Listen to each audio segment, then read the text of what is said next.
Gentlemen, let's broaden our minds. Lawrence?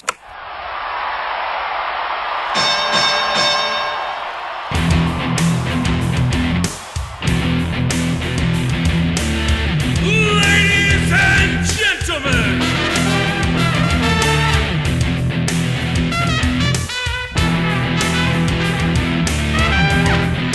welcome to the main event.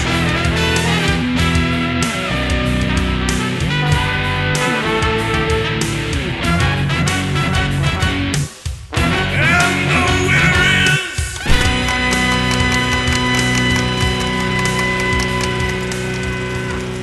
Hello, Cinesmacketeers, and welcome to bout number 170 of Cinesmack, the podcast about films by filmmakers. I am your host, Mike Keeler. Joining me tonight is our panel of award-winning judges. First, filmmaker and owner of Cheshire Moon Films, Tom Freedom Haggis. The Almighty tells me he can get me out of this mess, but he's pretty sure the four of you are fucked. Second, filmmaker and owner of Arizona Inc. Studios, Andrew, are you not entertained? Zumwalt. In order to find his equal, an Irishman is forced to talk to God. Yes, Father! The Almighty says, don't change the subject. Just answer the fucking question. Third, writer, actor, and director Kyle. I, the most wanted man on my island, except I'm not on my island. Fine. They may cuck our wives, but they'll never cuck our freedom.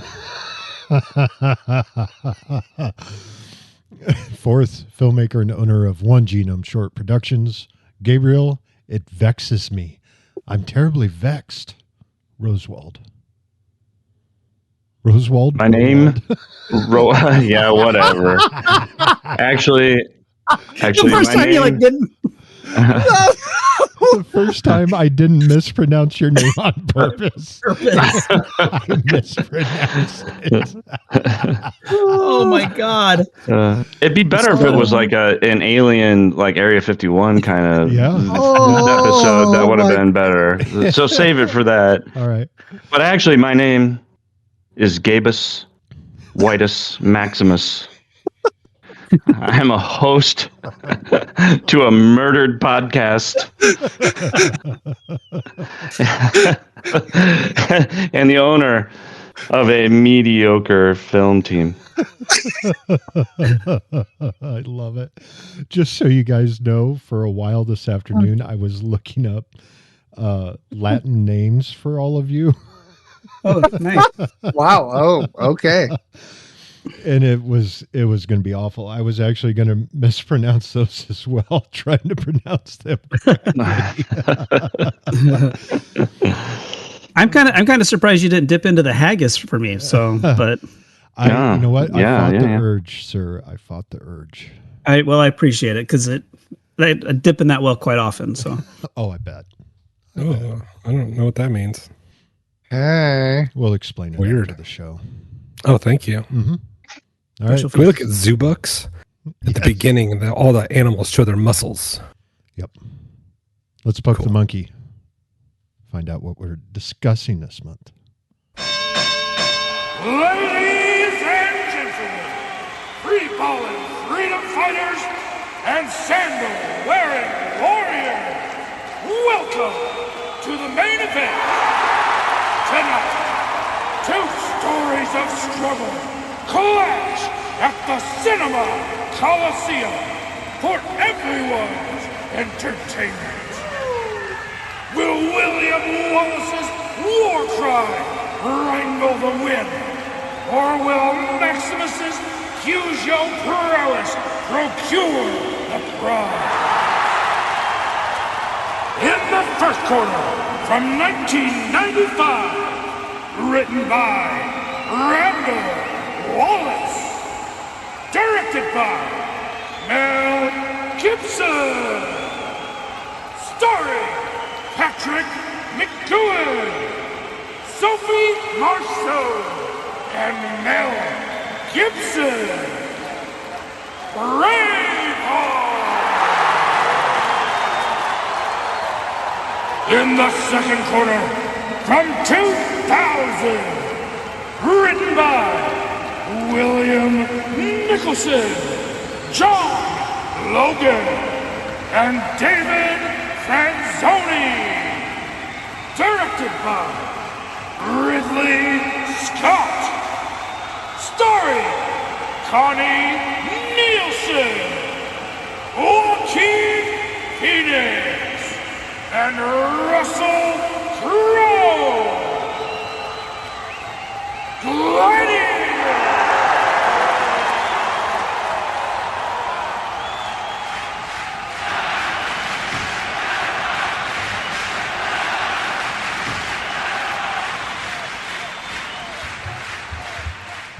All right, 2 historical epics. I want to find out what you guys think. So let's start with our first round, which is writing. All right, writing. Let's get into it. These movies are both loosely based on historical figures, facts, locations, etc. And we can get into some of that later. But we talk about movies. Kind of talk about the poetry of movies and the language of movies and how they work. And I think let's just start with Braveheart. I think I remember enjoying this movie a lot more when I was younger. I think the battle scenes don't feel quite as epic now. I think maybe now we've seen more stuff happen. I don't know. Maybe I'm just jaded. But I like the actiony parts. I like the parts of the movie where like active rebellion and scheming and the actual plot is moving. I don't like all the other side stuff that is kind of boring, and the movie's almost 3 hours long and it doesn't need to be, in my opinion. Gladiator, I like the plot contrivances of Gladiator a little bit more, I think, in setting up, the character's sort of vengeance arc. I think the inciting incident of having someone be passed over and basically putting this Roman warrior in charge is really was hard for me to swallow. But the rest of it I found, semi-plausible, I guess, and the action scenes and the set pieces were really well thought out and planned out. They're exciting. I think the movie can be a little slow in places. I don't know. I think I've just grown a little stale of like some monologuing from actors at times, but it happens in almost every movie. So one thing I do want to touch on is I'm a history buff, I guess. I like learning about real history, and these movies are on varying degrees historically inaccurate. Braveheart being probably one of the most historically inaccurate movies ever made. The French Queen would have been 9 years old when William Wallace died, so unless he's a time-traveling pedophile, he didn't get her pregnant. And we have watched a movie about that before, so if you want to watch, I think, what is the Time Traveler's Wife? So if you want to go back and check out that episode, get the numbers up. But yeah, just crazy the number of wild swings they took at the actual history. Having the Battle of Stirling not be the Battle of Stirling Bridge, which was the major reason the Scots won that fight and would have been incredibly interesting to see. Just I didn't like that, and I found some of the dramatic parts overwrought at this point and like self-indulgent. 20, 30, what fucking, oh my god, 30 years later now? That movie's 30 years old. Gladiator also has some problems with the historical accuracies. A lot of the ways about how gladiators are portrayed, I guess. They would have been treated much more like racehorses or professional athletes than like slaves for the most part.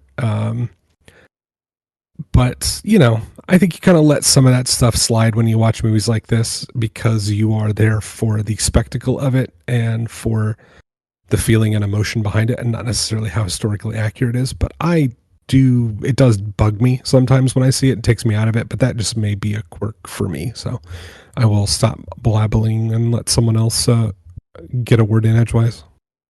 I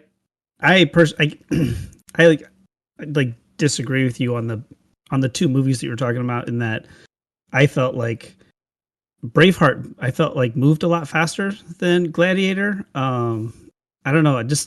There's just like some huge long pauses and looks, and like just some real drawn out scenes where nothing's happening. I felt like Braveheart. So I felt like Gladiator felt like an hour longer than Braveheart when I watched it, and I had a lot more problems with Gladiator than I did with Braveheart. I was surprised that I thought Braveheart would age real badly, and I was surprised how Gladiator. I know Gladiator felt older, and like it aged worse than Braveheart did, and we'll get into that later with like some special effects stuff. But I don't know. Just like I felt there was some more plot movement in Braveheart. Like there were some more points to hit. Gladiator was just kind of a point A to point B. Like he's betrayed, and then he goes after him, and then he gets him at the end. And it just felt like that was way too long of a movie to get through those plot points.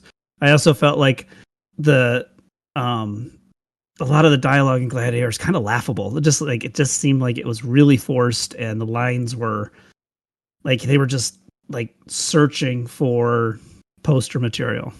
And I know they didn't have memes back then, but it just felt like they were looking for like meme lines and stuff that would catch on with pop culture. And I don't know.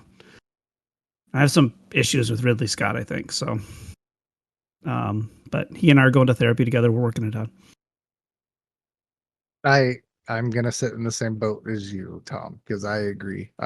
I felt that Gladiator, although had moments of excitement and some really neat choreographed battles with the chariots that came in, and a lot of that, because there's a lot of choreography, a lot of stuff that goes on there. This story just kind of seemed, and maybe it's just because there have been other stories that are similar to it since then, but it just kind of seemed repetitive. And yep, I've seen this before, and I don't know, maybe it's just a jadedness over all the years after it's been out, because I didn't feel that way when I first saw it. But there are moments in it that are very well done and add a lot of excitement, and there's power in, there's a good message that's being delivered. As historically inaccurate as it is, there is still some oomph to it, I guess, in the writing. The monologuing is very traditional of like a Roman play or a Greek play. And I would assume there was some of that going on when the writing was happening. There are some interesting monologues in that. Joaquin Phoenix delivers some really nice ones. We'll talk about that in acting. But yeah, there's, I don't know. It just kind of felt like it fit within the world that they had built. So Braveheart was a train ride. Like it started off with a very simple, slow wave, and as soon as it picked up, it was just nonstop. And it told a story. It gave that feeling of, golly, I need to do something, and just that strong urge to I don't know. There's just something about Braveheart that makes you feel like, man, am I doing enough in life? I guess. They accomplished so much in that movie. They actually take back something that matters. There are so many great lines in Braveheart that are just powerful and really have that optimistic push. The story is what I would expect for people that hate the English. I know the English were bad, and I know the English did some horrific things, but a lot of countries have, and it seems very portrayed. We'll talk a little bit about Mel Gibson and his hatred for the English a little bit later in directing. But there's just some strength to that entire movie that when you watch it and you get done, you're just like, man, I just really like at the very end when when William the Bruce is basically like, hey, you've bled with William Wallace, now bleed with me. Like, that is such a moment. And it was written so well, just that shift. And there's so much power in that scene. So yeah, that's kind of my take. I'll shut up so Gabe can talk. I'll try to be quick. I'm not very good at that, but I'll try. I'll try. You've got plenty of time. You've got plenty of time. So, yeah, when we talk about these two movies, obviously we have to talk about the historical accuracy and significance of these, and neither of them is really truly historically accurate. But when I first saw Gladiator, I'm like, okay, everybody knows that no Roman emperor went into the Colosseum and got killed by a gladiator. That never happened, and it's very kind of revisionist. And so I started doing a little bit. It is based partly on some real people, Marcus Aurelius and his son Commodus, and I started doing a little bit of research on it. It's revisionist, but it's not too terribly far-fetched because Commodus used to do those kinds of things when he became emperor.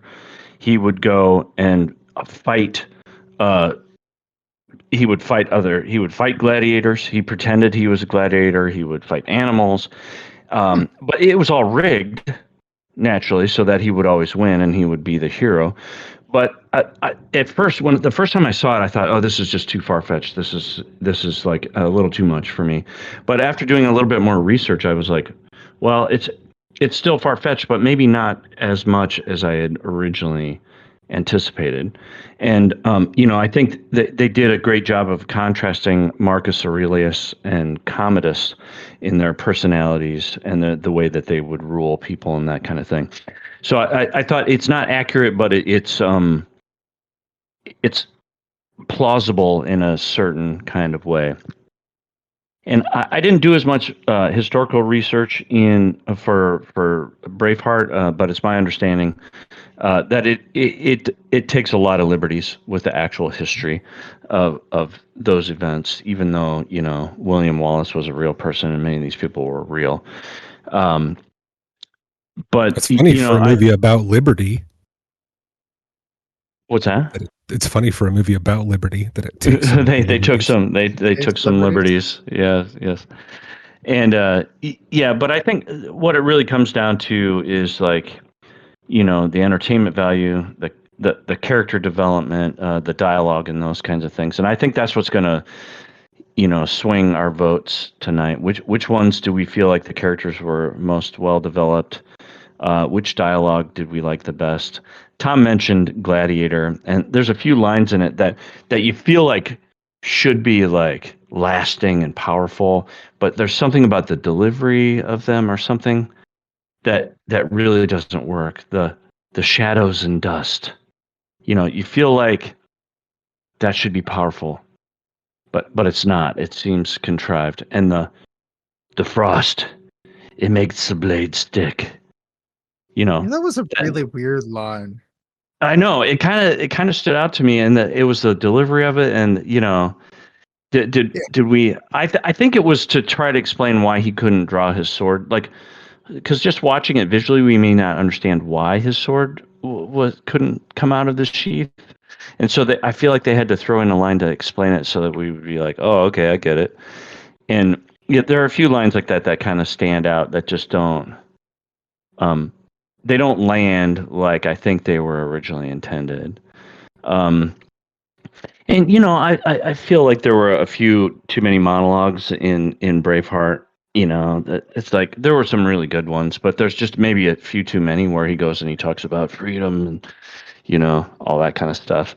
But I think our votes are really going to come down to not necessarily the historical accuracy, but the character development and the dialogue and those kinds of things for these two.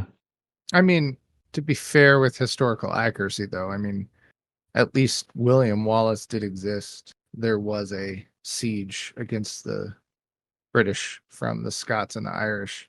Yes, gain their freedom. yeah, he definitely was a real person, and so were the Roman emperors, and I think even some of the relatives, Commodus's sister, and all those kinds of things. They were real. The gladiator himself was probably not. Right, There were and plenty of them, but he was a not real. mixture based on some story, apocryphal story from the time. But I think so. I mean, I think what Gladiator came out 2000 something like that. So I think I want to touch real quick on what Tom said. I think you're right about a lot of movies at that time, that they were searching for things that would make them stick in the zeitgeist. They wanted catchphrases, buzzwords. They wanted to have things like that.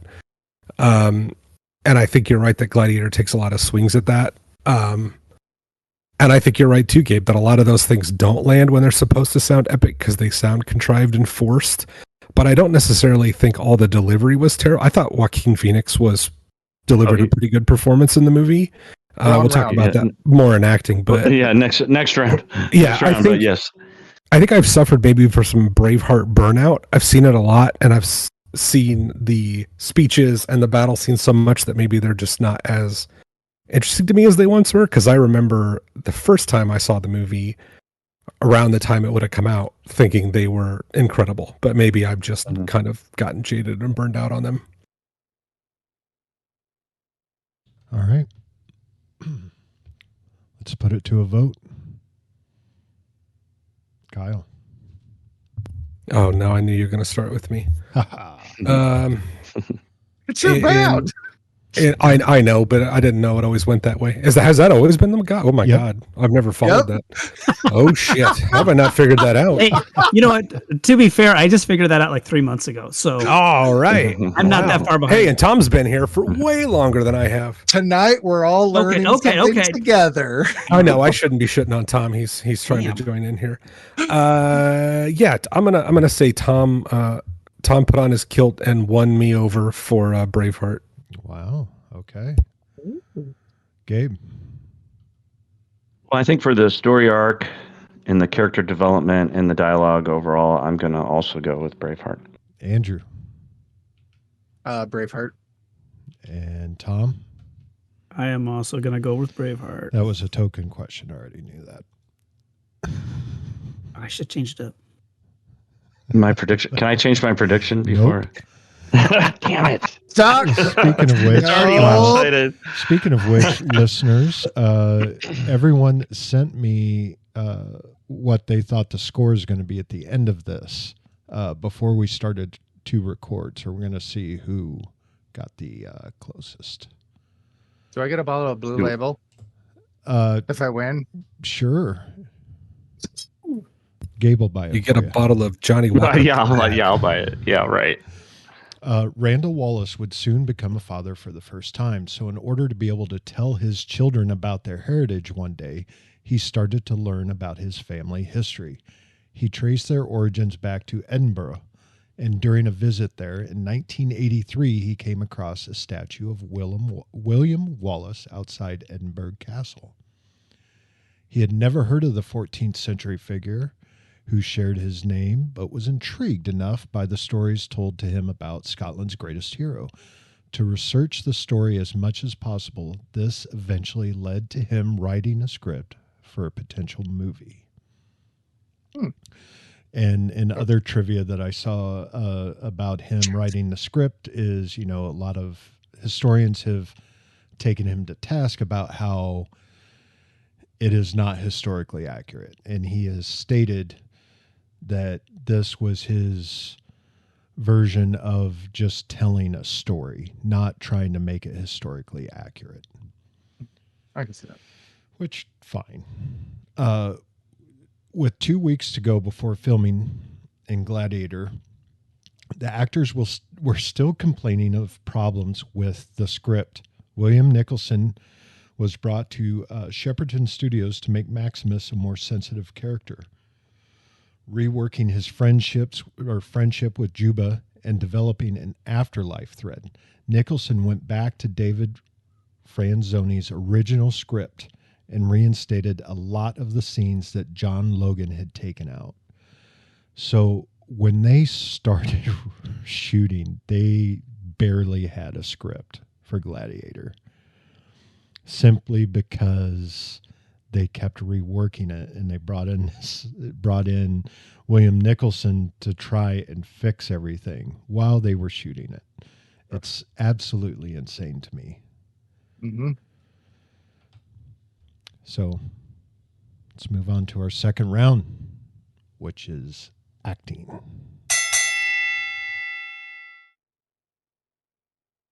Well, I think this will be a tough round, too. There's actually, I feel like in both of these movies, there's actually a lot of great performances. Yeah, and a lot of really stellar actors in both of these. Now I have to kind of preface this a little bit. You know,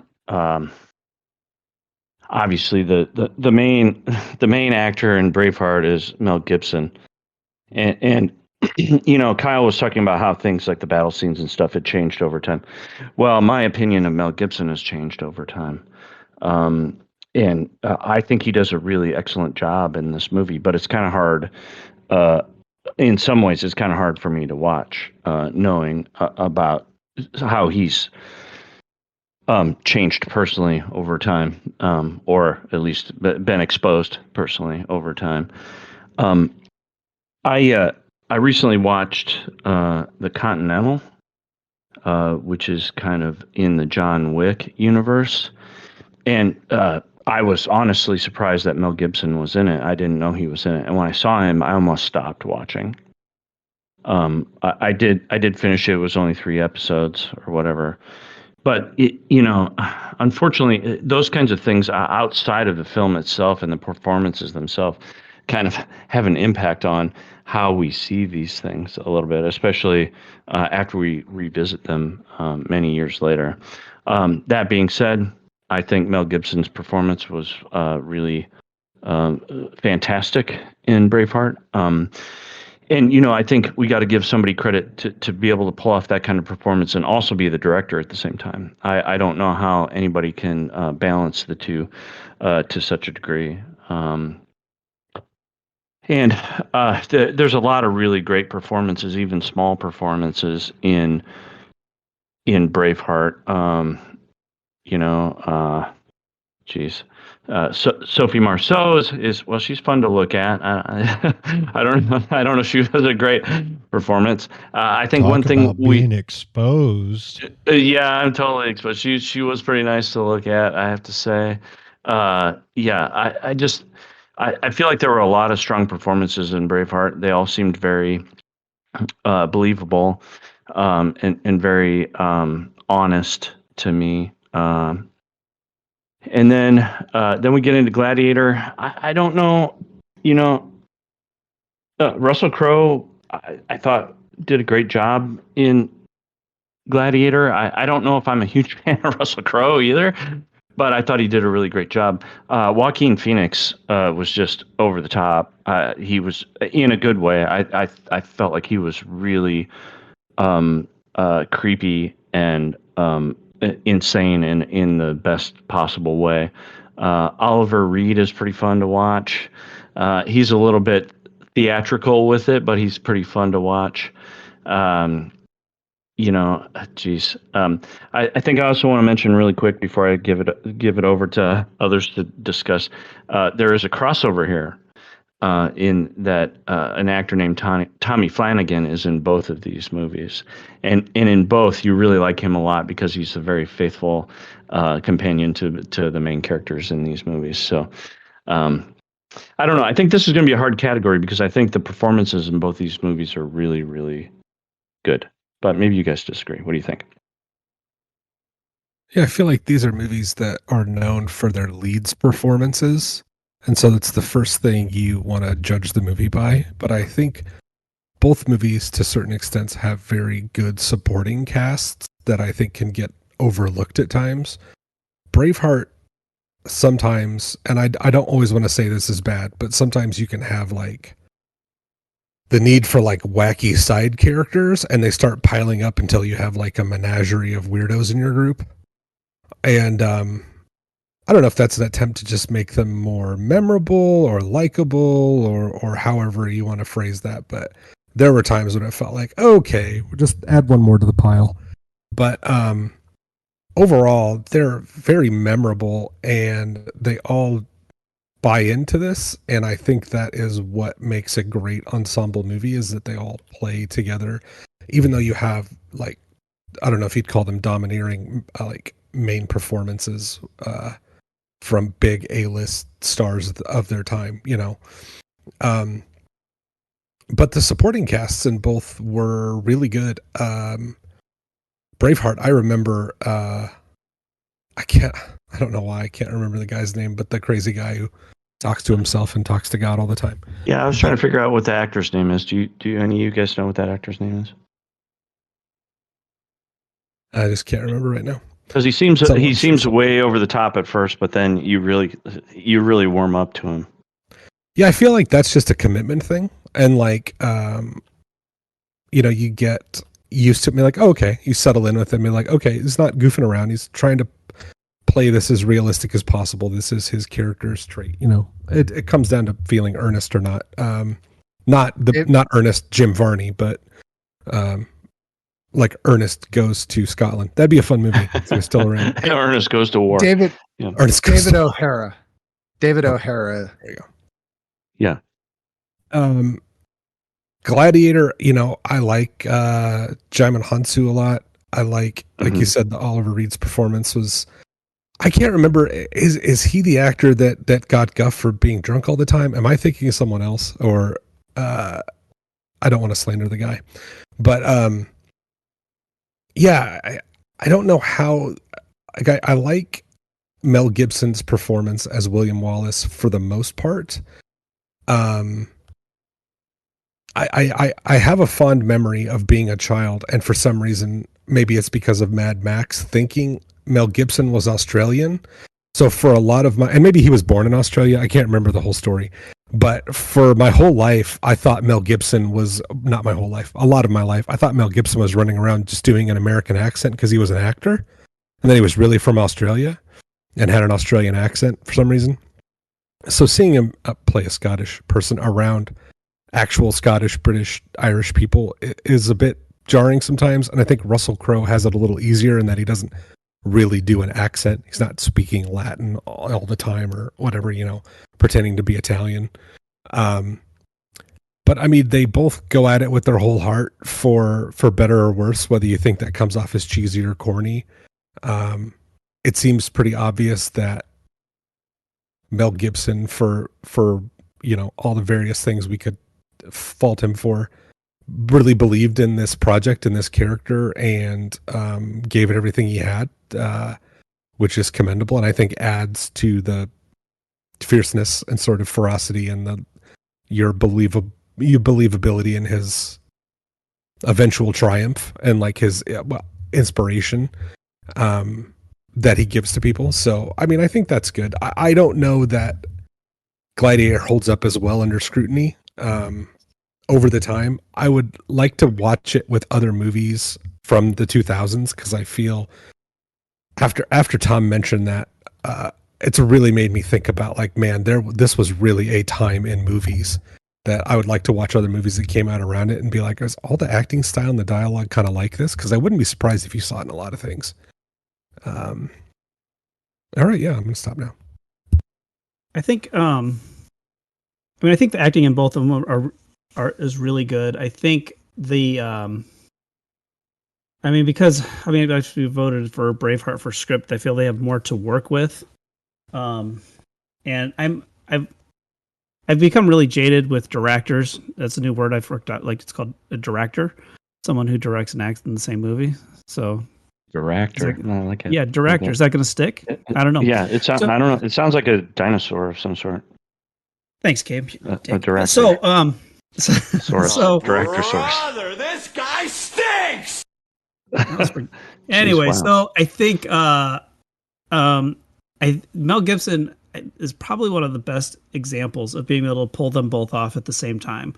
And I mean, I don't know if that comes from his years of working with in front of the camera before he's transitioned to directing, but the he does a really good tightrope walk in Braveheart. I feel like one of the reasons I think Braveheart lands better is that because William and Mirren have this like relationship that kind of blossoms at the beginning, and there's this they kind of stick on the romance a little bit longer. It seems a lot easier to go along with them on this journey and understand his rage and the vengeance that he has.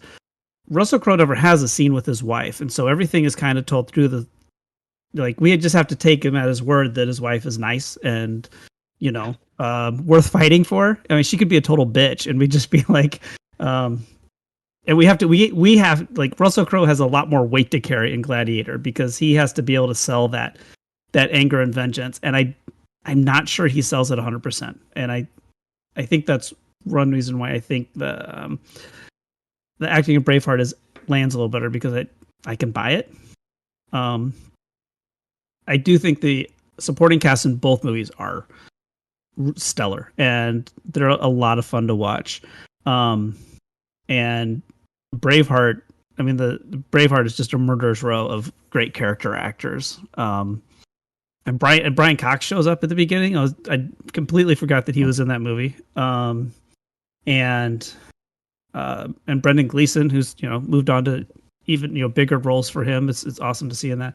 So I think I kind of give it to Braveheart, and I feel bad for that because they had a better script to work with and a better story to roll. Yeah. I would say, with Mel Gibson, there is that passion. There is, you can feel him really enveloping the role. It really made off to make these movies. Well, Braveheart feels more like a drama, adventure, action movie, whereas Gladiator feels more like they just tried to do an action movie. Russell Crowe does a nice job, but he's very stoic and he's an action guy, and he does a good job at it, but it doesn't feel like it hits the same of that. You've invested in the characters in Braveheart. You've invested in, as Tom said, the love story, his friends. You're a part of the Scottish lands, and you're with them the entire movie. Whereas Gladiator, you're kind of just along for the ride, watching to see what's happening. You're mad at Joaquin Phoenix as Caesar. You're rooting for Maximus, but that's pretty much about it. That's all it really kind of gets through. I will say Joaquin Phoenix, golly, he is just, regardless of monologuing or anything, he's so powerful in this movie. He does such a great job. It really shows his acting chops in this movie, and I have to give him lots of credit for that. He's very formidable in this movie, and I really enjoyed him. And we'll talk a little bit about this in the next category, but it was years before I even knew that Mel Gibson directed Braveheart. So if that tells you something right there, that he did enough of a job to be able to direct and show his passion through his character at the same time, and that takes a lot of talent. No one's perfect in the world. Some of these actors have done terrible things, and the world shuns them for that. And there's others that have done things, they've reclaimed their lives, and they've come back. I know Mel Gibson is, he had a lot of problems, and there was a lot of things going on with him, and he took stints off to deal with some of those things. And there's quite a few movies that he's done since that I feel, he still shows his acting chops and his directing chops. But I also have to be careful because, if these people weren't famous, you wouldn't know about these things. And you don't necessarily, the only reason, we judge is because we know about it. But there are other actors that we talk about that people have forgotten some of the things that they do. Tom Cruise is one that I know everyone, there's a lot of people that rave about Tom Cruise and all these things and Mission Impossible and acting and all the stunts he does. He is a terrible person. He has done some terrible, terrible things. His beliefs, the way he treats people, he's not a good person. And people have let that go. And they think he is the greatest stunt actor of all time. And I'm just like, is he? So I think there has to be somewhat of a balance. I'm not saying that excuses anything that Mel Gibson did. But we also don't know the entire context and the situation and stuff. And so I get real careful about making pure judgments of Mel Gibson. I'm not going to watch this movie. So God, he's just a good actor too. So I just wanted to throw that out there. That balance is difficult. I'm not discarding what you said, Gabe. I'm really conscious of making those judgment calls and being like, well, I know he did this one thing, or he was an alcoholic for years, and I don't want anything to do with him. Okay, that's perfectly fine. But we also have to be careful because we don't know 100% of everything. So that's my 2 cents. And I guess my point was that it is complicated, and that your opinions of people will change over time based on what you know. I agree. And so I find it a little bit harder to to watch people like Mel Gibson and Tom Cruise nowadays, knowing what I know. Sure. But I don't think it diminishes their talent. Yeah. And it's a weird balance. They're very talented people for sure. So, but it's just I guess my point was that it changed my perspective of watching Braveheart this time around. Sure. I've seen it many times, and I've always loved it, but it was a little bit different because of how things have changed over time. And maybe I think that goes for probably all entertainment, all movies. We can go back. Like we go back and we look at things like Gone with the Wind. And man, that was hard for me to watch. Mm-hmm. It was a beloved movie, really well-made movie, beautiful movie. But when you look at it through a different lens from a different time, it changes how you perceive it. And I'm not trying to pass judgment on Mel Gibson or Tom Cruise or anybody like that. But all I'm saying is that it impacts how you perceive and enjoy this kind of entertainment. Well, and I just want to say that I think it's very complicated, and every situation is different, and every viewer is different. And if you are trying to look for some kind of consistency where you're like, how can you like Mel Gibson and not like Tom Cruise? And like, you cannot, because we are all coming at this with our own life experiences, and all of these people have their own lives. There is an infinite possibility of levels of offense that you can take. And it's impossible to be consistent about it. You cannot just like rule out every person that's done everything wrong ever. It's just it's very complicated, and everyone has to make their own decisions. And so I guess I'm just putting it out there. Do not expect me to be consistent in my stars that I will watch and stars that I won't. We wouldn't have anybody in Hollywood left. I'll tell you that. And it's impossible to keep up with it. You cannot I don't know. Is Kevin Spacey cool now? I don't know. I cannot keep up with all of it. It is impossible, and you don't even know what the truth is. So you have to just make those decisions on your own. So maybe that it goes back to some of the best actors have some of the darkest sides to them. Maybe that's what makes him good. I don't know. Jimmy Stewart is a pretty safe bet, isn't he? I mean, he's a good actor. Yeah. Should this be a new category on the show? Yeah, rating the actors based on things they've done in real life. Oh my God. Right. I don't know what we call this category. Cancel corner. Oh shit! I just want to say cancel corner. I like it. Maybe that's a whole new podcast. I just want to say one last thing about acting, really quick. It's really quick. The actor who played Robert the Bruce, Angus McFadden. I don't know how to say it. Reminds me of Mike. I Really? thought he looked like Mike. That actor's he's a pretty good looking actor though. So I'm not sure where you're going with that. Vaguely.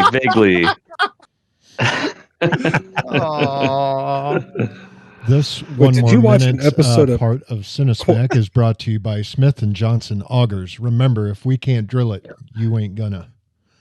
What? Okay, that was low. That's right, was- Mike. Thanks for reading our ad. Oh my god.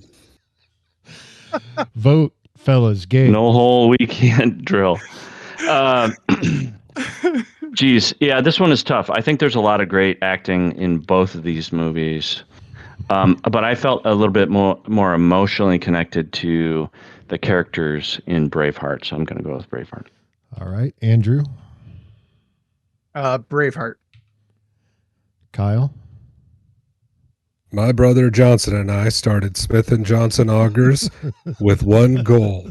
Any hole's a goal. And that's what it says on our shirt. And that's what's going on my tombstone. Speaking of tombstone, give me Gladiator, because everyone dies at the end. All right. And Tom. Braveheart.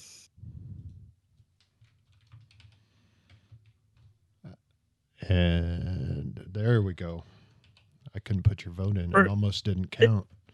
If this is your first episode of Cinesmack, you have to go back and listen to Twisters and Twister. Apparently, there's a 25-minute discussion about augers, so it's funny because it's true.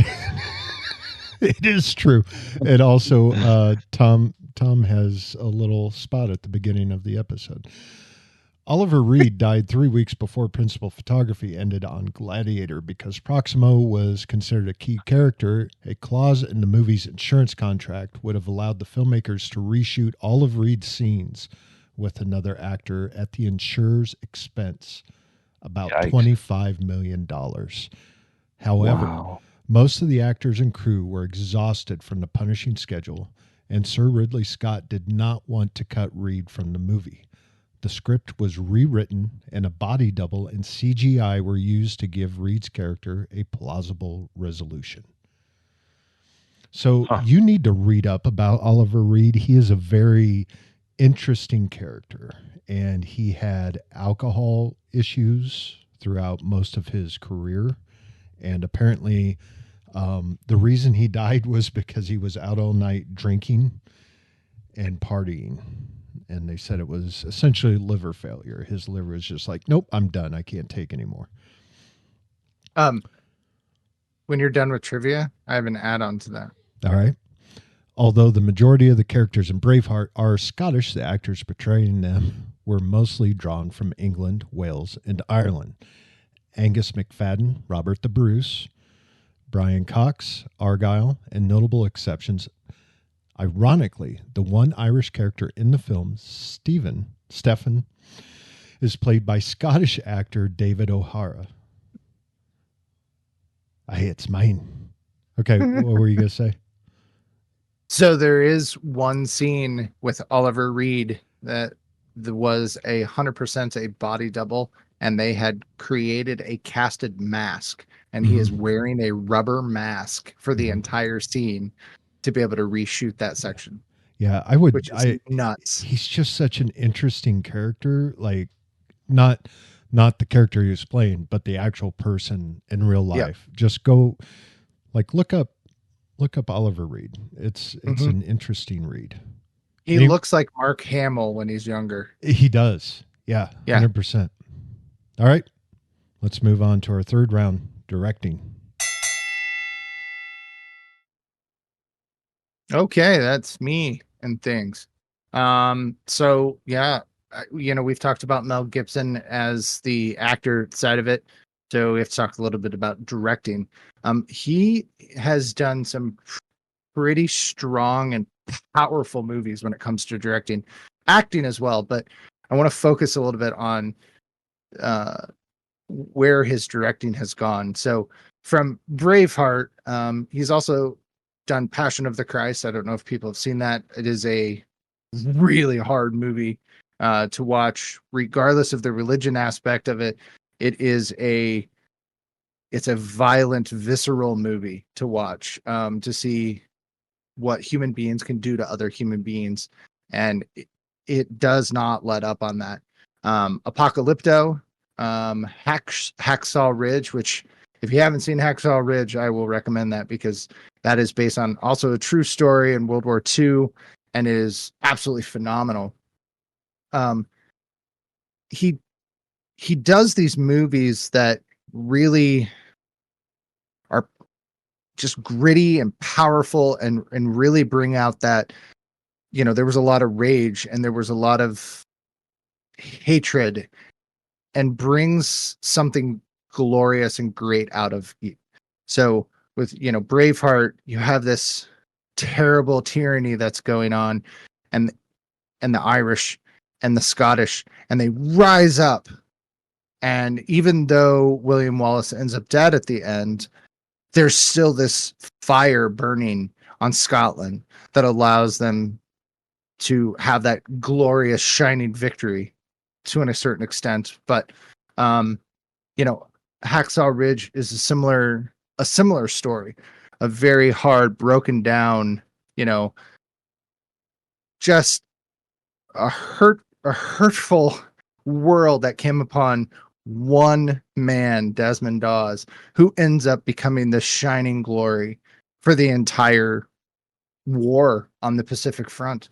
And it's just, he directs these movies that he just is really, really good at making them with that power and that grittiness to it. And to me, I don't know if this is a reputational thing, but it also notes that, he hasn't directed a lot of movies. He has been in a lot of movies, but he's only directed a handful of movies. Well, a handful of movies, really. And I find that very fascinating. So I don't know if he's, because of his past, if he is being picked over, or if he is being very picky about what he chooses to direct, and only picks things that are, passionate for him. So he is doing The Passion of the Christ 2, which I don't know. But it seems like he is picking and choosing things that he feels passionate about, versus just being like, I'm a director, somebody picked me for your movie. Ooh, I read the script, I like it, I'll direct it.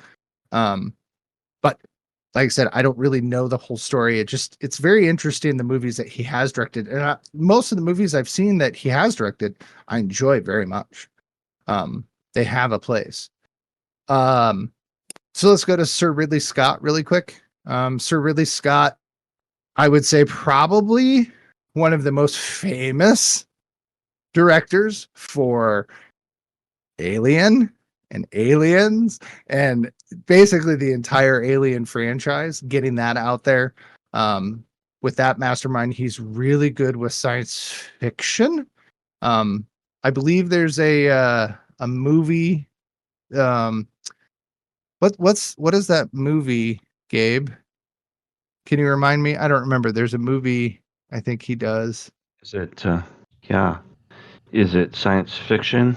It's a science fiction movie. Yeah. Are there like these kind of like, they're kind of like people, but kind of like robots, kind of? Yeah, I think there are robots. I think it's in the future. Clone Wars. No, yeah, that's it. No, that doesn't sound right. That doesn't sound. It'll right. come to me. It'll come to me eventually. That's it. Look at that, man. Oh my God. So he has done some very strong, with Blade Runner 2049, all the alien stuff. But he also has done like Thelma and Louise, which if you haven't watched, great. Hannibal, Black Hawk Down, just to name a few, because he has a list of these.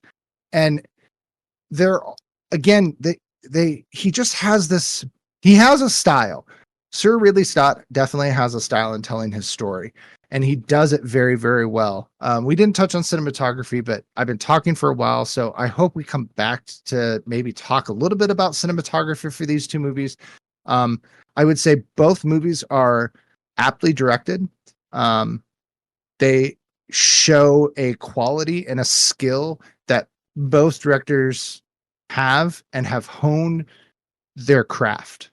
And I find that to be, admirable for both of them, especially because Mel Gibson was not only directing, but he was also acting. And that is not an easy thing to do. And I think every single person on this panel knows how difficult that would be, or knows how difficult it is. I watched Braveheart and then I watched Gladiator. And like I said before, I felt like thrown a little bit because Gladiator it did not age as well as Braveheart did. And part of that, like right off the bat, the battle scene at Gladiator at the beginning I felt kind of a mess. The camera's in really too tight. Like I have no idea what's going on in the battle scenes. And that's coming off of Braveheart, where the battle scenes are edited and directed with such precision that you are never lost in it.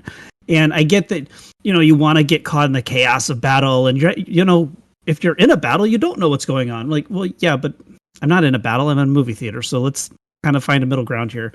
And I don't know. There's a lot of problems I have with Gladiator. I thought the scenes in the Colosseum and the Gladiator scenes themselves were really well done, with the exception of all of the really bad CGI. And Gladiator has a lot of really bad CGI that did not age well at all. I mean, there's the scenes when Joaquin Phoenix is up on the balcony towards the end and he's plotting the final thing. Like it's really bad green screen. And there's some like Colosseum shots that you can almost see the individual pixels, and it's a credit to Mel Gibson. And I know they use some CGI to kind of expand crowd scenes in Braveheart and a little bit of the battle scenes, but Gladiator jumped so far forward without having the technology to back it up. And nowadays, when you watch it, and yes, we have bigger TVs and we have bigger resolution, it's going to not age well. I'd argue that Braveheart did a better job 6 years before Gladiator, doing basically the same kind of thing. And I don't know what's up with Ridley Scott. I think he's one of the most inconsistent directors out there right now. He does these incredible, marvelous movies like Alien and The Martian, and then he comes back with shit like Napoleon, and Gladiator 2 was not great. It was okay. It was a good story, but it was not a great movie, and it was not a worthy follow-up to Gladiator, which is also a good movie, but not great. 100% agree with Gladiator 2. And I just don't know. And he is kicking out movies so fast right now, and you can feel there's this. You can almost hear his watch on his wrist ticking as all of these movies are just coming, and it's just like Ridley. I feel he is tarnishing his legacy by really taking a quantity versus quality approach to things. So I didn't even say anything about Mel Gibson, but there, I got my Ridley Scott off my chest. Just going to say, Ridley Scott's getting a lot of flack lately for all these stories coming out about him being a very lazy, involved director. I don't know how true that is his entire career. I don't think that's... Yeah, the cinematographer on Gladiator 2 said that, yeah. Yeah, I don't think... He would just be like, whatever. Yeah, I can't imagine that's been a thing his whole career, or he wouldn't have the body of work he has. Right. But yeah, it's kind of funny because the person I'm going to contrast Ridley Scott to, and you talk about that, is Steven Soderbergh, who's been directing movies for a long time and has just decided, you know what, I'm going to do a bunch of different stuff now. And he's been putting out movies recently that are kind of like genre flicks that are super slick or very experimental. He's just like flexing his creative muscles, and Ridley Scott's just like, I'm just going to put out as many movies as I can. So yeah, being choosy isn't always bad. And I think coming back and making a sequel to one of your most famous movies, whether it's good or bad, looking back at it, comparing it against the rest of his career, that'll be something for history to do. Doesn't help your legacy in the end. And, being a sir, right, that's a rare thing. And you think about things like that, but it doesn't seem Ridley Scott is all that concerned. And if he wants to keep making movies, that's great. He'll probably put out better than average movies. But yeah, I mean, I think he did a capable job on Gladiator. I think to your point about the CGI and stuff, I think there are times when we look back in movies in the 90s, sometimes not having those tools, I think the movie is better off for it because you'd go, oh, they'd probably try some trickery here and it would look like shit because a lot of CGI and stuff does not age well now looking back on it. So I think when you watch movies that don't have it, you kind of are surprised by how clean they look because the things don't age in them because there aren't those fakery tricks that we can see through so quickly. I've noticed that a lot when we watch older movies, especially like maybe even like black and white movies or older movies where matte paintings and stuff are employed. And that stuff does not age nearly as bad because you can't see through the tricks as well. So they're all practical. But yeah, I mean, kudos to, I guess, the achievement of Braveheart being a passion project. I think that is what Mel Gibson does mostly, is make passion projects, things he really wants to get his hands on, or he's making Daddy's Home 2 to try to rehabilitate his image, or he's making direct to video, movies. But for whatever reason, he's one of those great actors who's become a great director in some aspects. I think the best example of that, you got to say, is probably Clint Eastwood, right? It's gone from being best actor to director transition. But he's up there, with those people who can give commanding A-list performances and direct commanding A-list movies. That's a rare feat. Not a lot of people even attempt it, and very few people are as successful as he has been. For whatever we want to say about his personal life, when you look at his body of artwork through most of his career, there are a lot of hits in there. I don't know how we're going to look back at these movies in another, 10, 20 years. I think Braveheart is going to have a lasting message based on just its themes. I think Gladiator has faded more to obscurity because it's less enduring, I guess, and has more of a muddled message. I will say, though, there are times when in Gladiator they need to nail something, and I think they do come away nailing it, whether it's exciting set pieces in the Colosseum or the few monologues that really do land.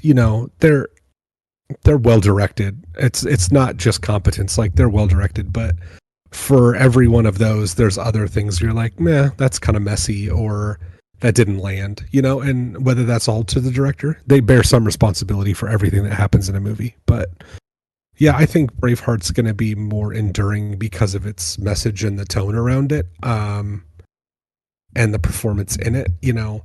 Hey, in a multiverse, we're in a world of multiverses now. Is there a world where Ridley Scott is also Maximus? That'd be interesting. Just this old, unassuming British man. Hey, I'd watch that just to see how funny it would be. It'd be a great farce. He'd look good in a loincloth with his pasty legs. He would. Okay. I mean, I'm into it. Oh, okay. Well, I'll let you have that. Don't yuck my yum. Go there. Oh, sorry. Gabe Rosewall or whatever your name is. Gabus Whitus Maximus. Yes. I have to agree with Tom on the director thing. I think Mel Gibson pulled that off quite competently. I think that would be extremely hard to be focused on all the things that you have to do as a director, and then also on giving an excellent performance. As you guys know, I'm a huge fan of movies like Blade Runner and Alien, and I think Ridley Scott is probably one of the best directors that we may see in our lifetime.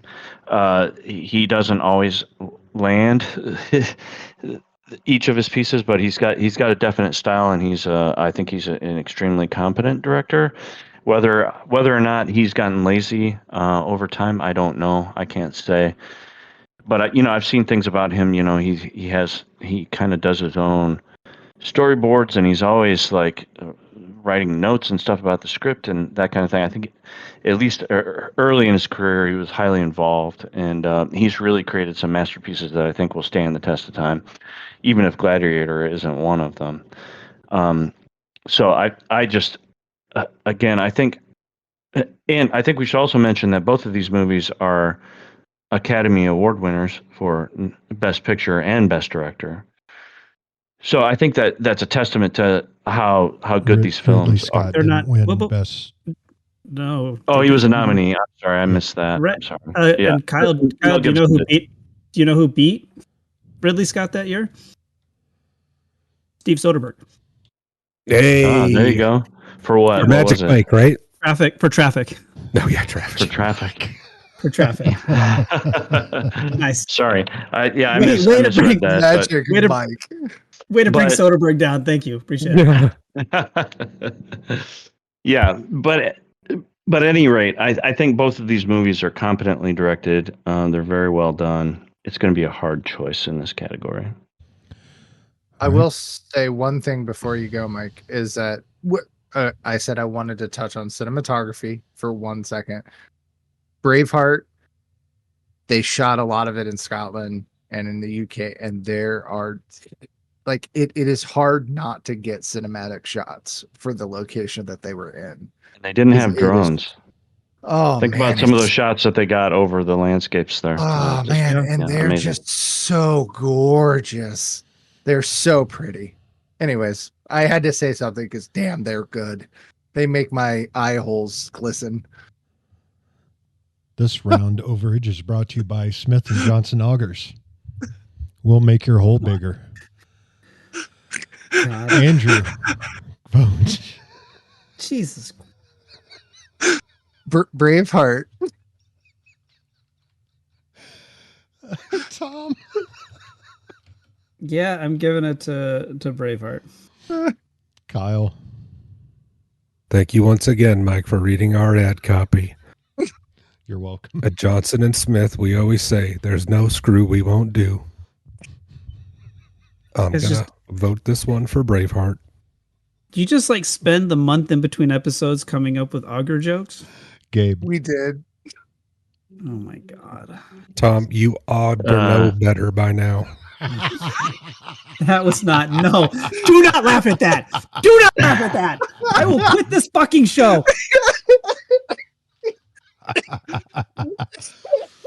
I'm sorry, Gabe. Go ahead and vote. It's okay. This is hard for me because I really like Ridley Scott and many of his movies, but I think it's a real feat to direct and act and create such a masterpiece. So I'm going to give it to Braveheart and Mel Gibson. Okie dokie. Oh, So Mel Gibson wanted to spend the least amount of time in front of the camera. So he only gave himself 2 to 3 takes every time that you see him on screen. He wanted to spend as much time as he could behind the camera. And Mel Gibson, a notorious jokester, directed some scenes in an Elmer Fudd voice and even yelled "cut" during Murn's funeral scene by putting his arm around the actress playing her mother and hollering, "Will you put a sock in it?" This caused the actress to go from crying in character to break character and laugh. Gibson also intentionally started a false rumor that Sophie Marceau was the daughter of noted French mime Marcel Marceau. that's amazing. Sir Ridley Scott and cinematographer John Matheson used multiple cameras filming at various frame rates and a 45 degree shutter, creating stop motion effects in the action sequences, similar to techniques used for the battle sequences of Game of Thrones. Nope. Clash of the Titans. Saving Private Ryan. Saving Private Ryan. That was my 5th guess. I figured it was. Mm-hmm. All right. But Saving Private Ryan used the technique in a more better way. More better way. Good English there. That's good. Andrew Zumwalt. 4th and final round overall. And I'm not sure there's much else that can be said about these movies, but let's give it a try. So I'm gonna badmouth Braveheart a little bit. I feel like the score gets a little repetitive. The main Braveheart theme is used a lot. I don't know, every time, like after the third time it came on, I was like, all right, here we go. The script isn't perfect. I guess Mirren falls in love with him because he kept a pressed flower for 20 years. So apparently in Scotland, that's husband material.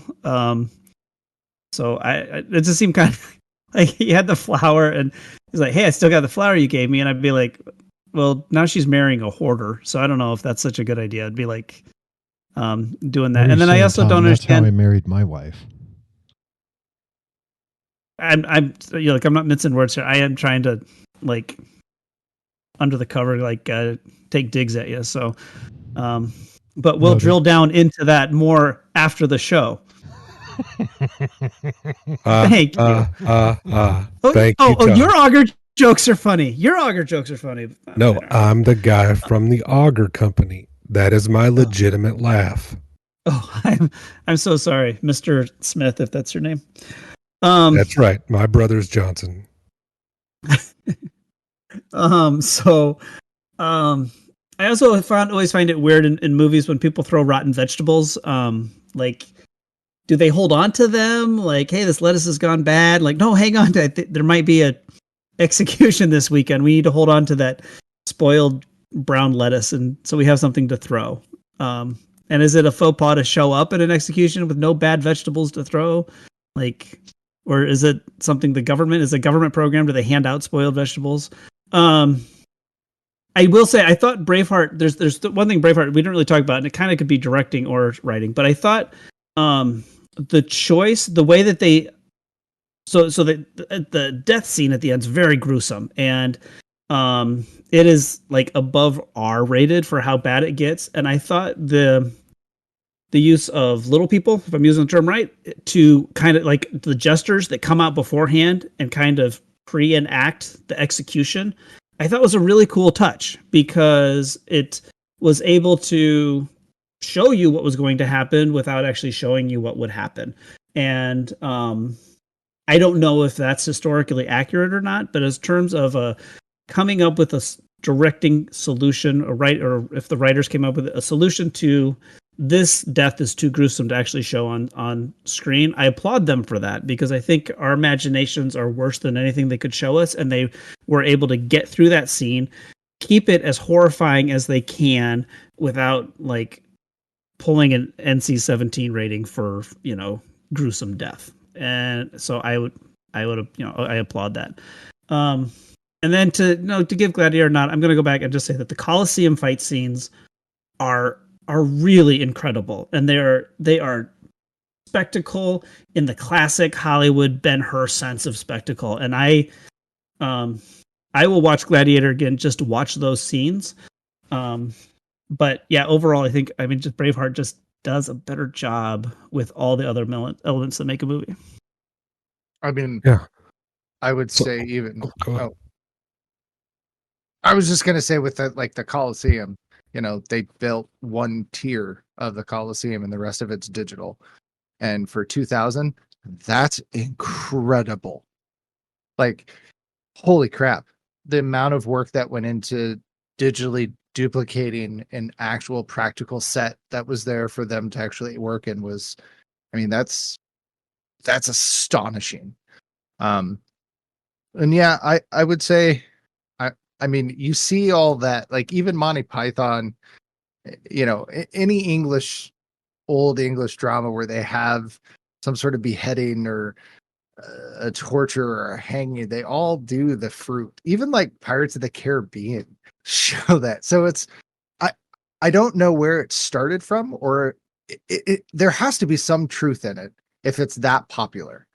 Either that or it's a really bad farce that started somewhere and everyone has just copied it to be a big joke in Hollywood. It's going to be a joke in my kitchen for the next week or so. My wife is going to be, why are you keeping this rotten banana? I was like, yeah, there might be an execution this weekend. You never know. The way we're going, there might be. But and you talk about, is the love story contrived? I guess the way I think of it is it was a different time. Having a female that could be courted in your village that wasn't your sister or that someone you were related to, was far and few in between. And having that child love story and then him going away for years. I don't know. It's very that rom-com over the top romance. But I think that's part of why there's some of that connection that people get behind, because it's that everlasting love that was based on that purity of, they kind of fell in love when they were kids kind of thing. But yeah, it doesn't hurt when he looks like Mel Gibson. It doesn't hurt when he was ripped. Yeah, pretty jacked. And Martin was not a bad looking young lady. She was all right. But this is true, but how did they recognize each other after so much time? It's almost like they recognized each other immediately.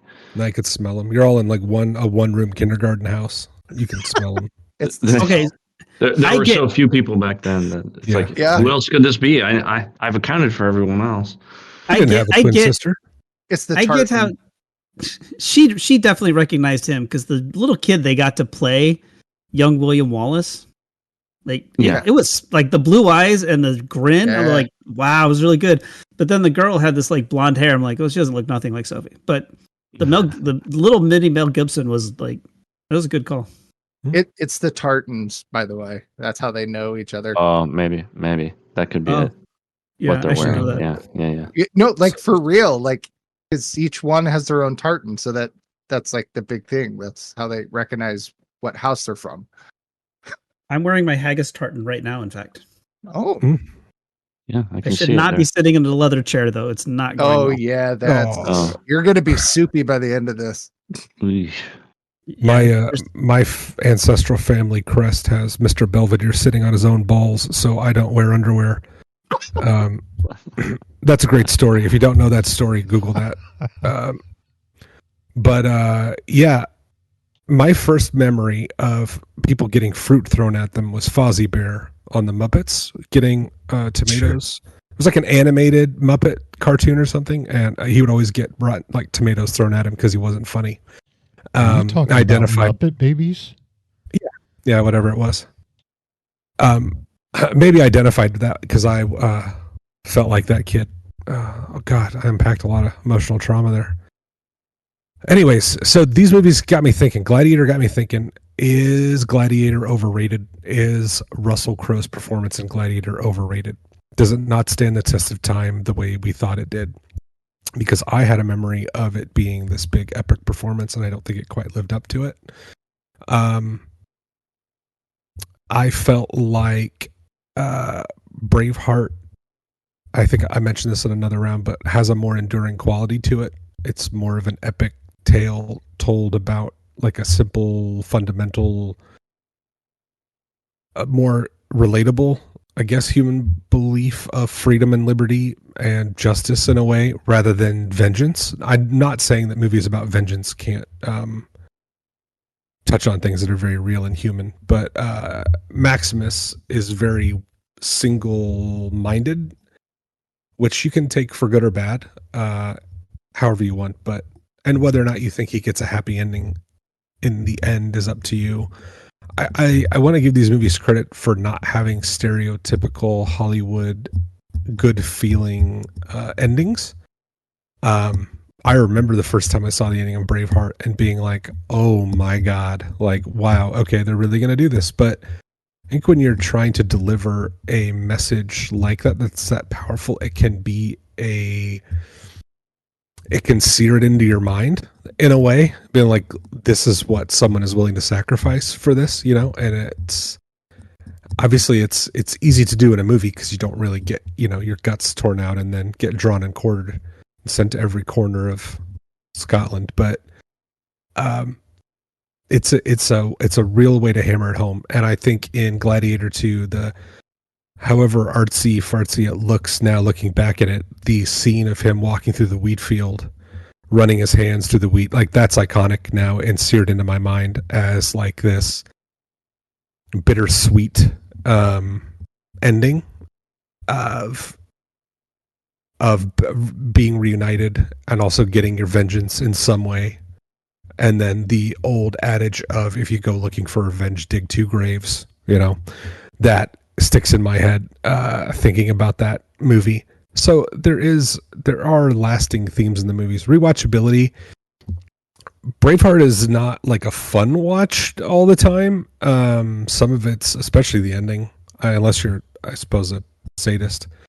But the battle scenes are still really cool. The inspirational speeches are still, I mean, they're really good. They're inspiring. Gladiator, the arena scenes, some of them are just incredible. The fight scenes are great, and I think the way the gladiators look is very cool. It reminds me very much of like a tournament fighter or mortal, like, I don't know. They all have individual personalities, and I'm a sucker for things like that. That's why I love Bloodsport.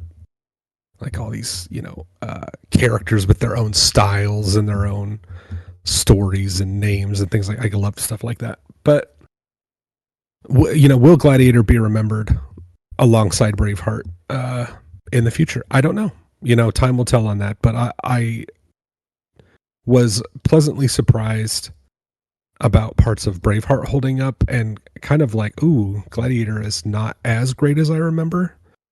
So yeah, I don't know. It was interesting to me. I just have a couple of things to say. One, I just wanted to mention that the first time I saw Braveheart, I saw it at Mann's Chinese Theater in LA. And it was, to a certain degree, it was eye-opening. It was like a life-changing moment. And frankly, I didn't know much about it. I just happened to be visiting LA, and we were walking around in that area, and we're like, oh, this movie looks cool. Let's go see this. And it was just really, it was really a great experience to see it on the big screen in, a historic theater. And then Tom mentioned music briefly, and he felt like maybe the themes in Braveheart were a little repetitive. And that may be true, but that being said, I felt like the music was really powerful in both of these movies, and I think that's something I think a lot of directors underestimate. And I can't tell you how many movies I've seen where I don't remember the music. But I think the music, I don't think it should draw your attention away from the story and what's happening on the screen, but it should definitely enhance it. And if you remember it afterward, I mean, the music from both of these movies has been going through my head for the last few days after I watched them again recently. So I feel like the music is really well done in both of these, and is very powerful, and is a very important part to making these movies great. I agree with you that I think the theme from Braveheart is exceptional. It's John Williams level iconic, but they just dipped into it a couple too many times. Was all. I own both soundtracks, but part of it is I'm a sucker for a good solid bagpipe, old Scottish. No, seriously, like there is just something about it that is just, for me, is just so soothing and beautiful.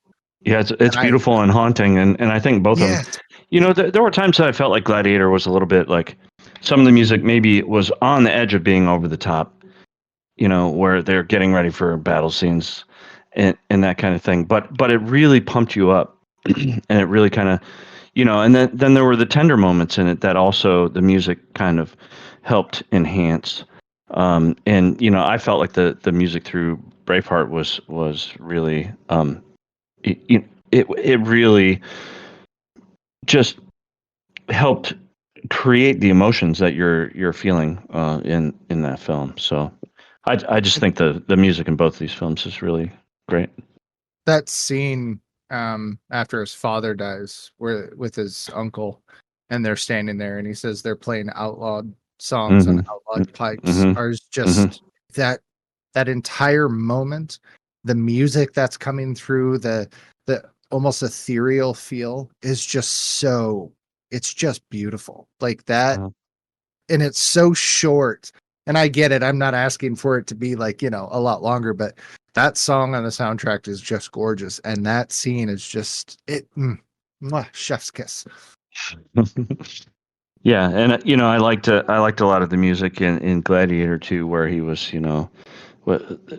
when he was thinking about his family, or when he was, going to Elysium and that kind of thing. And the vocals, there were these really great, female vocals that I think were very, I don't know, very engaging, and I just really loved it. So Oh no, not oh, those. no, is that Star Wars? Was that I thought I was being what's that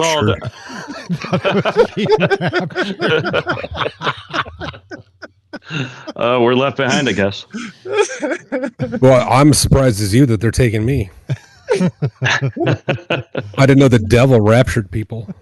Kyle, I see Jesus. He's a big buff red guy. Kyle, everybody has to check in first. Oh yeah, should we set up a phone tree for the rapture? If I don't call Mike doesn't call Andrew. You guys know your whole time is 237 minutes. Oh Lord! All right, let's put it to a vote, Tom. I'm gonna go with Braveheart. All right, Kyle. Yeah, it's Braveheart for me. Gabe. I would watch either of these movies again and again. I enjoy them both very much. This is tough. I'm going to go Braveheart, even though it goes against my prediction. See, our predictions are kind of like sports betting. Yep, Andrew. We're betting on our own, and I'm going against what I bet. So, yeah, Braveheart. Braveheart. All right.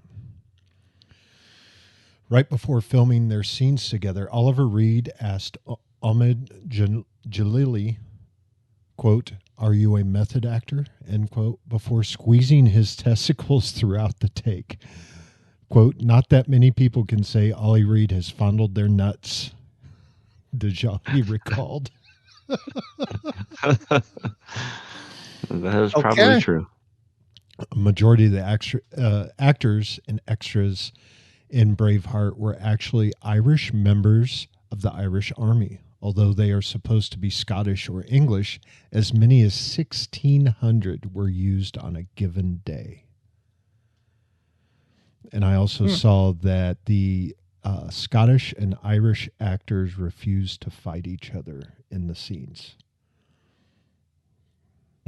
Oh, yeah, we saw that in the movie. Yeah. Well, I mean, in real life, too. In the real life. All right. Well, this is going to be an easy score to count up, but let's go ahead and move on to our recommendations for this month. And first on deck is Kyle.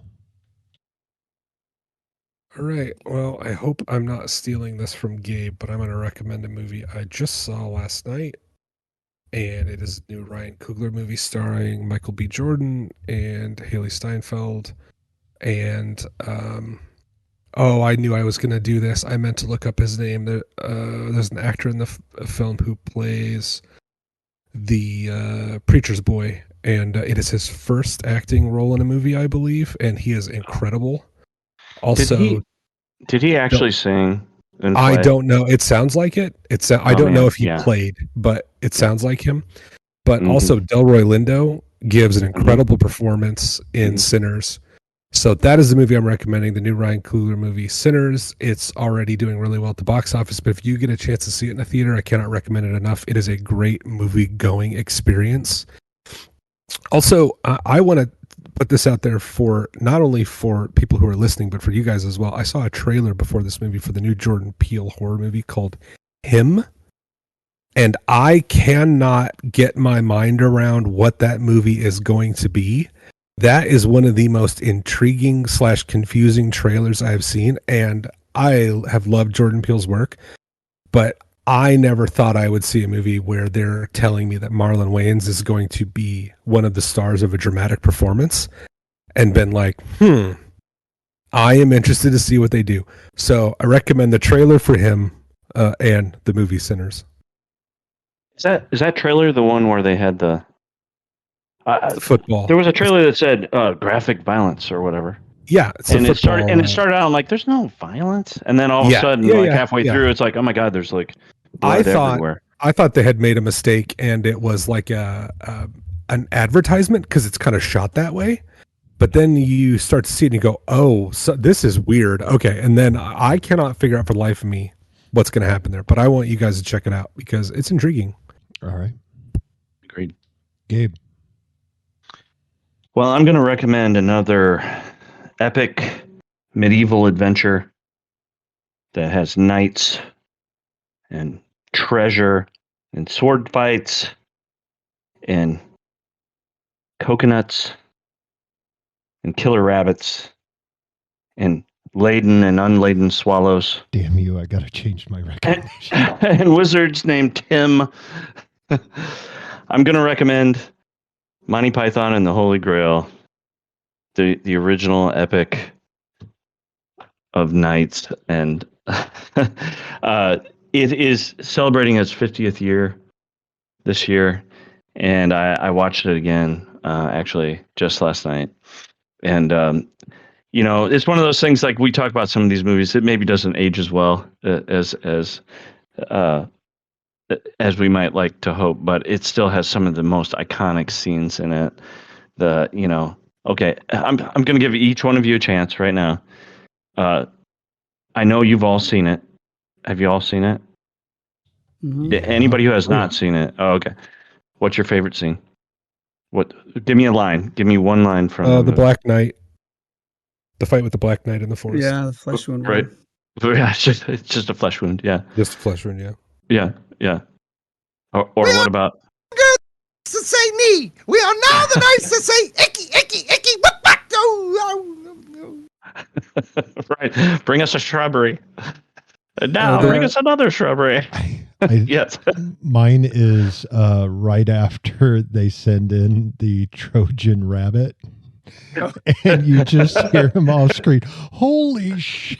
or something like that. It's the line delivery that gets me every time when you see it fly over the wall. Galahad, we all jump out of the rabbit. Wait, who? Me, Sir Galahad? Yes. Yep. Your mother was a hamster, and your father smelt of elderberries. Yes, there's so many quotable lines in the movie. I love that movie. Introducing my son to Monty Python. So. It's not for everybody. It's definitely not for everybody. But man, it's one of my favorites. She's a Witch is mine. I'll take it. She's a Witch. She's a witch.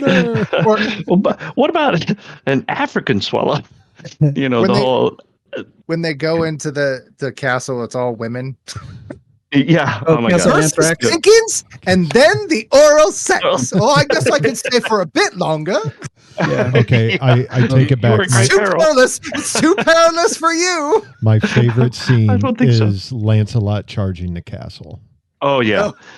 Oh yeah. Well, and I love the way they did the editing there. Yes. Because those two guards are standing outside the door, and they see him off in the distance, and he's running as fast as he can. And then they look, and he's back basically where he was. He has made no ground whatsoever. And they do that like 4 or 5 times, and then all of a sudden out of nowhere he's right there. He kills them both. Yeah, that's great creative editing on a low budget. He slaughters everybody during the wedding, and then at the very end, he's like, "I'm sorry, I got a little carried away."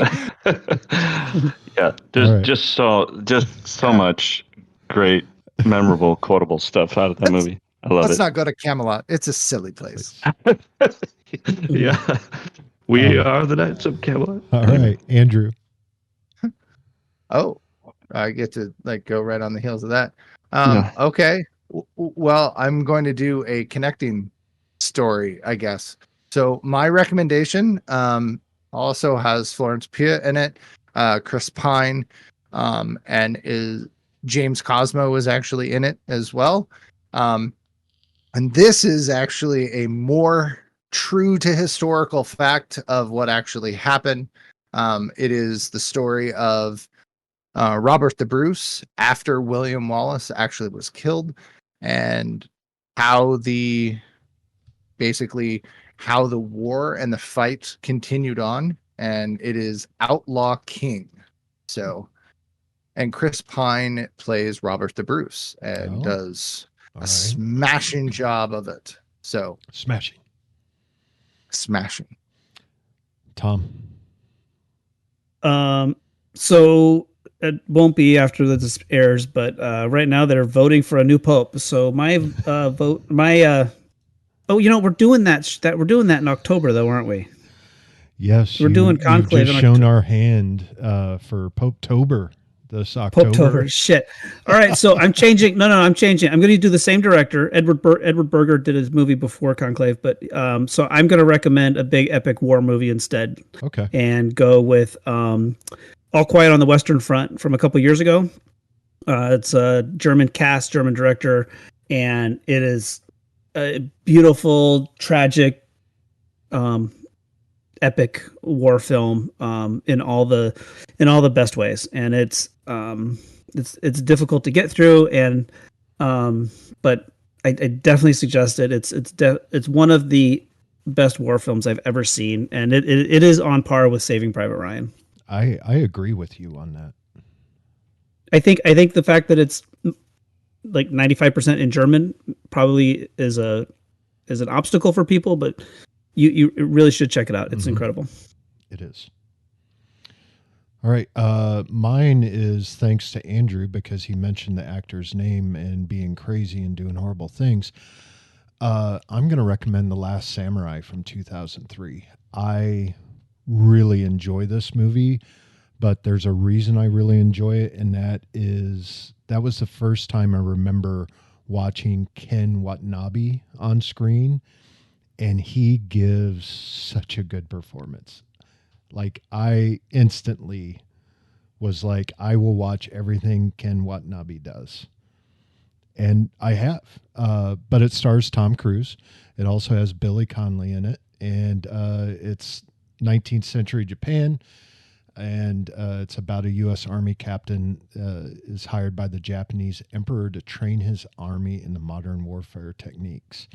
And then he finds himself trapped in a struggle between two eras and two worlds. And it is based on something that happened. I actually looked it up. It's not entirely historically accurate, but it draws some inspiration from real events and figures. So check out The Last Samurai. It is a very well done film. It's very good. It is. All right. Let's poke the monkey. Find out who won. Ladies and gentlemen, may I have your attention, please? Your winner by decision is Braveheart!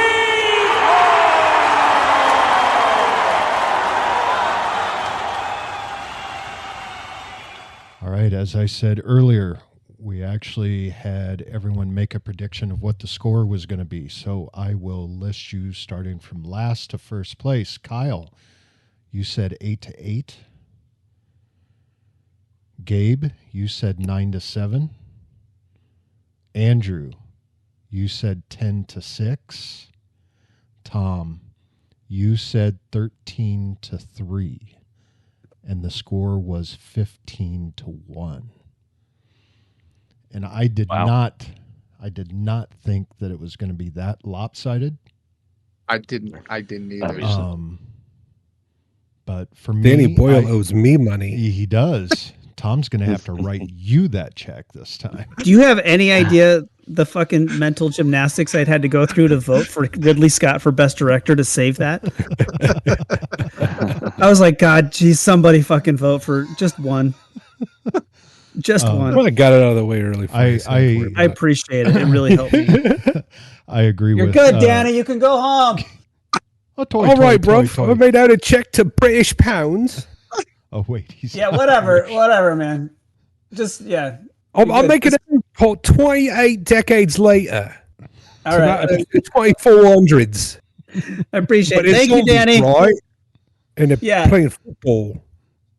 Actually, it's just a case of Newcastle is all I ask. So I'm a really easy bribe. Fair enough. Looks like Kyle gets your case of Newcastle. Then enjoy it, Kyle. Yeah. Text me your address, Tom. I'll have it delivered. Got it. I will say I agree with Gabe. I enjoy both of these movies.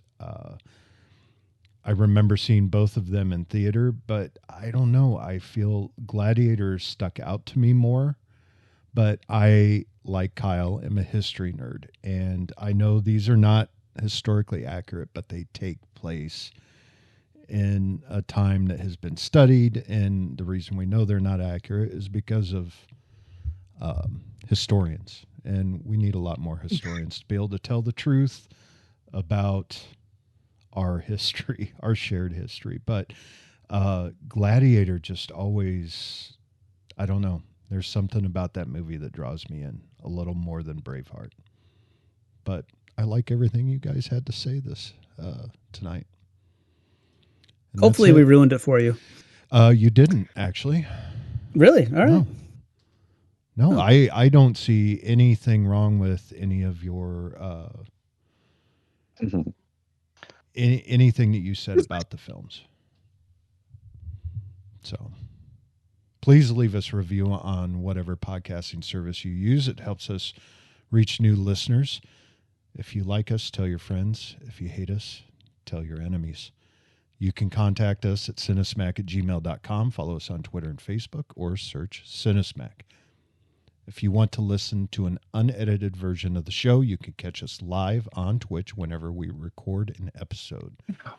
That's we right also now. now have a YouTube channel where you can watch the recorded Twitch videos and subscribe to the podcast if you want. In June, we double down on 2 high-rolling films as Rounders takes on Molly's Game. I bet that's going to be a good one. For Tom, Andrew, Kyle, Gabe, and myself, thanks for listening, and go catch a flick. Are you not entertained? This has been a test of the Southsider Studios podcast system. This was only a test. If this were a true lack of entertainment, your head would explode. Go to iTunes and subscribe to our feed. Just search Southsider Studios.